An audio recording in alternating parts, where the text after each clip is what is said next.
Indigenous Rights Radio, because knowledge is power.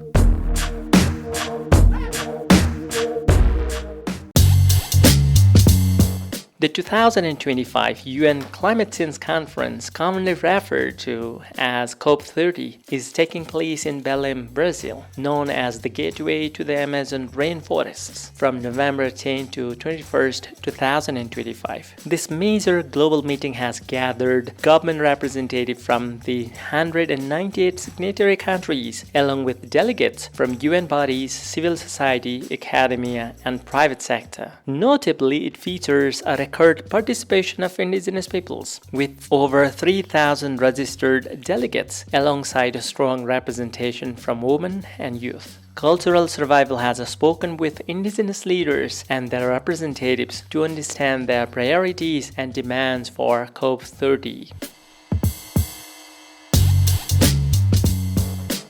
Good day. My name is Olof Nutti. I'm a president of the Sami Council. I'm here I'm a knowledge holder. I'm a reindeer herder, so that's why I'm here to tell about the impacts, and it's a big value for me and for us to be here and tell about our life in North and how this impacts reindeer herding, this climate change. It's a long autumn now, and it has been raining and it's getting cold, and all reindeer don't get the food because there's ice on the mark. So that's issues, and that's been now for 10, 15 years, maybe 20 years. We have these big problems with the climate, and the spring is very long, so reindeer calls they come in the world in May, so they have a very big problem to live when it's so much snow and it's cold. So it's impacting our livelihoods,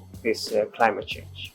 Indigenous knowledge is most important that the West world must follow, because we have lived here long before the age, and we have the culture. Our culture have been so long, and we have learned to live with the nature, Mother Nature, and we have to take care of it so long as we have been and working with reindeers. We try to tell about us, tell the governments and our states to how take care of the nature. Because look at how we have done over the past years and generations from generations, and we have survived because we have lived very easy and in easy way, They have to listen to us.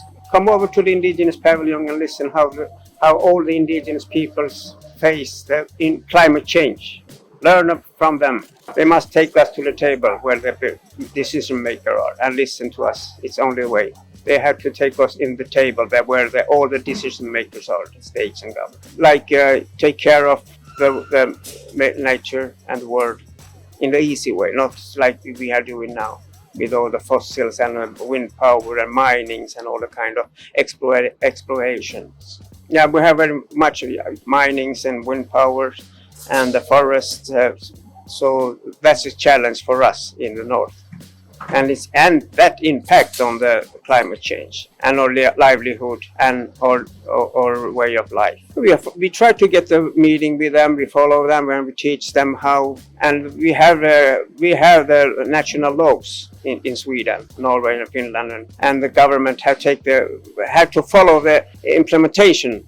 Or if I say so, the state have to implement all the UN declarations to the national laws. I think that's the only way also to them to understand how to protect the indigenous way. My message to them are that implement all the UN declarations in the domestic international nations law. That's legislation, I mean. Work together, take care of the nature, and do that you always had done. The West world will follow you sooner or later. For more information on the rights of Indigenous peoples, visit cs.org and follow Cultural Survival on Facebook, Instagram, LinkedIn, Threads, and Blue Sky.